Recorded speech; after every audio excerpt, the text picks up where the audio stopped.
প্রাণীরাজ্যের শ্রেণীবিন্যাস যখন আমরা পড়তে যাচ্ছি তখন সেখানে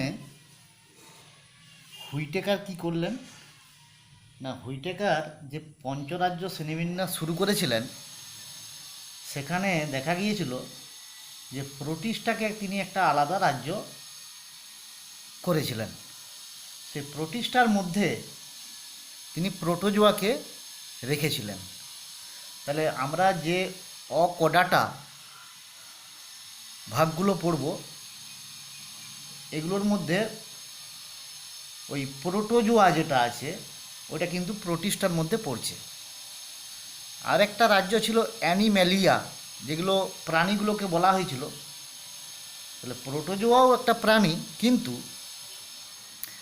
ওটাকে হুইটেকার যেহেতু প্রোটিস্টার মধ্যে ফেলেছেন সেই জন্য প্রোটোজোয়াটাকে আমরা অ্যানিমেলিয়ার মধ্যে না ফেলে প্রোটিস্টা রাজ্যভুক্ত করেছি।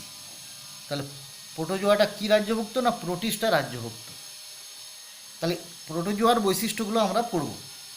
সর্বপ্রথম বলা যায় এরা হচ্ছে এককোষী প্রাণী। দেখো লেখা আছে এককোষী প্রাণী। আর কি বলতে পারি না, আণুবীক্ষণিক কথাটা আমাদের এর সঙ্গেই বলে দিতে পারি।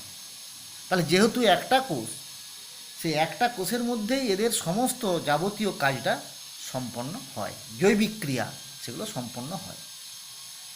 এদের যে জনন পদ্ধতি খুবই সরল। তোমরা মাধ্যমিকের সিলেবাসে দ্বিবিভাজন অথবা কিছু কিছু ক্ষেত্রে বহু বিভাজন পড়েছ অ্যামিবার। তাহলে এই রকম অযৌন জনন এদের হয়। সাধারণত একটা নিউক্লিয়াস থাকে, তবে ব্যতিক্রম আছে। যেমন ধরো প্যারামেসিয়াম বলে একটি প্রোটোজোয়া আছে, ওর দুটো নিউক্লিয়াস থাকে। আবার কিছু প্রোটোজোয়া আছে যাদের অনেক নিউক্লিয়াস থাকে, যেমন একটা উদাহরণ বলে দিতে পারি ওপালিনা। আমি এখানে ওপালিনা লিখে দিচ্ছি। ওপালিনা এর অনেক নিউক্লিয়াস, এর অনেক নিউক্লিয়াস থাকে। অনেক কি থাকে না নিউক্লিয়াস। তাহলে এই এইগুলো আমরা বৈশিষ্ট্যগুলো পাচ্ছি। এদের যে গমনাঙ্গর বৈশিষ্ট্য, সেই গমনাঙ্গ বিভিন্ন রকমের হয়।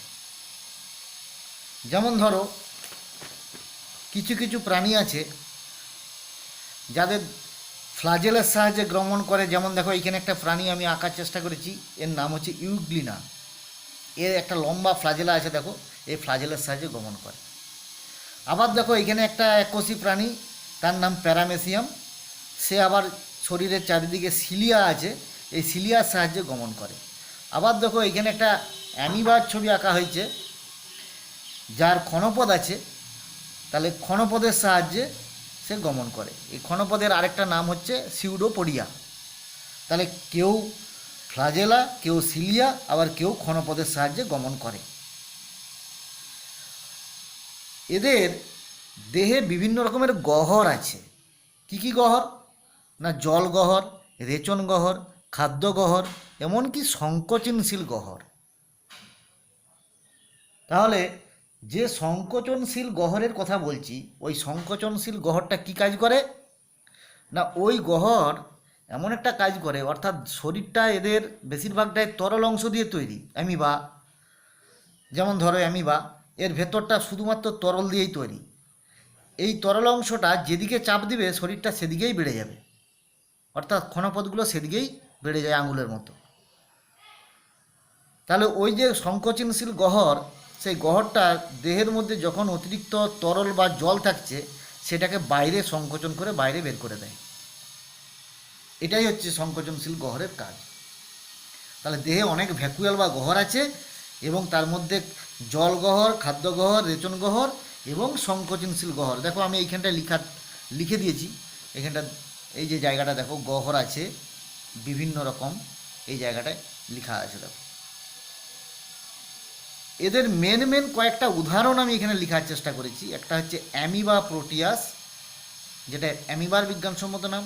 একটা অ্যান্টামিবা হিস্টোলাইটিকা, একটা প্যারামেসিয়াম কোডাটাম, আগের পাতায় ছবিটা দেখালাম, আর প্লাজমোডিয়াম ভাইভ্যাক্স আছে। তো যে কোনো দুটা করতে পারো, অসুবিধার কিছু নেই। তাহলে এটা হয়ে গেল প্রোটোজোয়া। এবারে দেখো প্রোটিস্টা মানে প্রোটোজোয়াটা কোন রাজ্যে পড়ছে না প্রোটিস্টা রাজ্যে। তাহলে প্রোটিস্টা রাজ্য, তার বিভাগ হচ্ছে প্রোটোজোয়া। তাকে কয়েকটা পর্বে ভাগ করা হয়েছে: জু, ফ্লাজেলেটা, সার্কোডিনা, স্পোরোজোয়া, সিলিওফোরা। আমরা যখন প্রোটিস্টা পড়েছিলাম আগের ক্লাসগুলোতে, তখন এই ভাগগুলো আমি একবার লিখে দিয়েছিলাম, যদিও এই ভাগগুলো ততটা ইম্পর্ট্যান্ট নয় বলে দিয়েছি।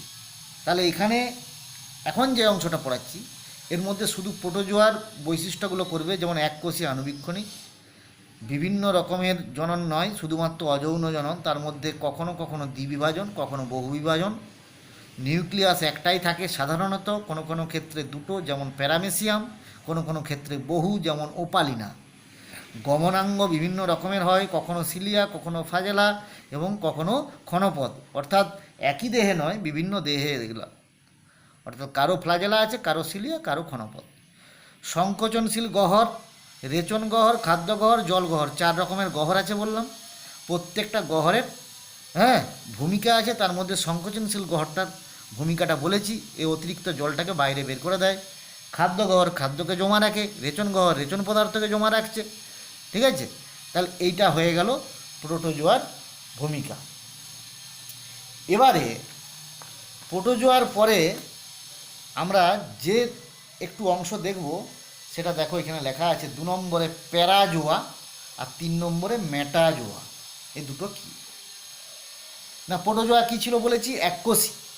তাহলে এরা দুজনই হচ্ছে বহুকোষী।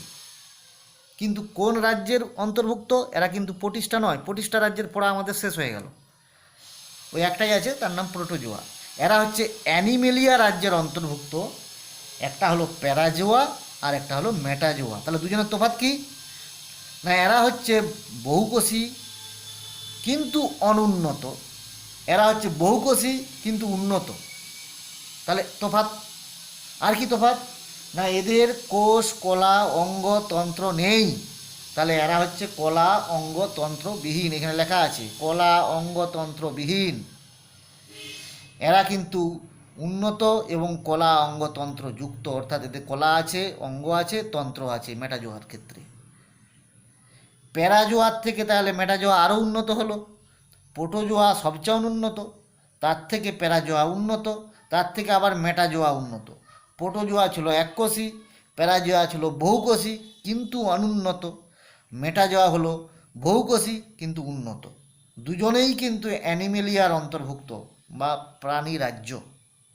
এবার উদাহরণ হিসাবে কি লেখা আছে দেখো, পরিফেরা পর্বের প্রাণী, আমরা এখনও পড়িনি, পড়বো, আজকেই পড়বো। পরিফেরা পর্বের প্রাণী, পরিফেরা মানে ছিদ্রালো প্রাণী, যাদের সারা শরীরে ছিদ্র আছে। যেমন একটা ছোট্ট উদাহরণ দেওয়া আছে, স্পঞ্জ। সাইকেলের তলায় যে স্পঞ্জ থাকে দেখেছো, সেই স্পঞ্জে যদি আমরা জল দিয়ে দিই তাহলে সেই জলটা শোষণ করে নেয়, তার মানে কি স্পঞ্জ প্রচুর ছিদ্রযুক্ত। তাহলে সেই পরিফেরা পর্বের একটি প্রাণী স্পঞ্জ। আর মেটাজোয়ার কি উদাহরণ দিয়েছি না, নিডারিয়া পর্ব থেকে একবারে কডাটা পর্যন্ত। তাহলে নিডারিয়াটা কোথা থেকে শুরু না, প্রোটোজোয়া প্রথমে, তারপরে পরিফেরা, তারপরে নিডারিয়া, 3 নম্বরে আসছে নিডারিয়া। তাহলে নিডারিয়া থেকে শুরু করে অনেক আছে আরও, পরপর আমি বলবো, সেখান থেকে একবারে কডাটা পর্যন্ত যত প্রাণী আছে সব মেটাজোয়ার মধ্যে পড়ল। তাহলে এইটা হয়ে গেল প্রোটোজোয়া, প্যারাজোয়া, মেটাজোয়া।